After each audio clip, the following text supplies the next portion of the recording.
ukichukiwa katika ulimwengu, ujue ya kwamba Kristo alichukiwa kabla yenu. Haleluya, Bwana asifiwe. Yesu akawaambia ya kwamba ulimwengu utawachukia kwa sababu nyinyi si wa ulimwengu, maana kama mngekuwa wa ulimwengu, ulimwengu ungewapenda nyinyi. Haleluya, Bwana asifiwe. Yesu akawa akitahadharisha wanafunzi wake, akawa akitahadharisha wale ambao wameamua kumfuata. Haleluya, kumbuka wale ambao wameamua kumfuata Kristo watachukiwa na ulimwengu, wanapigwa vita na ulimwengu. Haleluya, maana wakati Yesu alikuja katika ulimwengu alifanya mambo mengi, aliponya wagonjwa, alifufua wafu.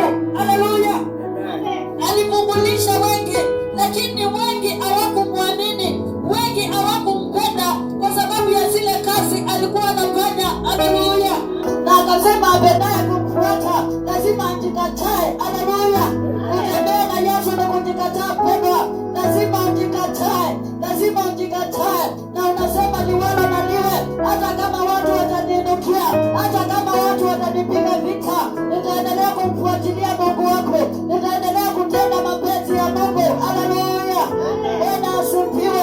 Unakataliwa ni kwa sababu umeamua kutembea na Yesu, unapigwa vita ni kwa sababu umeamua kutembea na Yesu.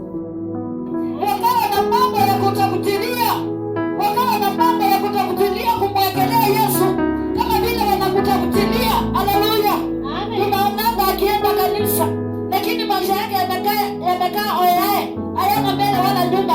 Hata afadhali sisi wenye hatujaokoka wanakukejeli. Haleluya, lakini Yesu akasema ya kwamba ukiona wanakukejeli, hata yeye alikejeliwa. Haleluya, alipigwa vita Yesu mpaka akasulubishwa. Haleluya, bila hatia akawekwa kofia ya miiba. Haleluya, Bwana asifiwe.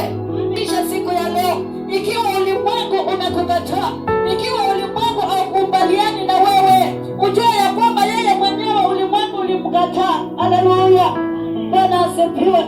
Na kwa sababu yako kukataliwa katika ulimwengu, ni kwa sababu wewe si wa ulimwengu, na yale matendo yanafanya ulimwenguni unakataana nayo. Haleluya, kwa sababu ya kukataana na mambo ya ulimwengu, ulimwengu utakuchukia, ulimwengu utakupiga vita, ulimwengu utapigana na wewe. Haleluya,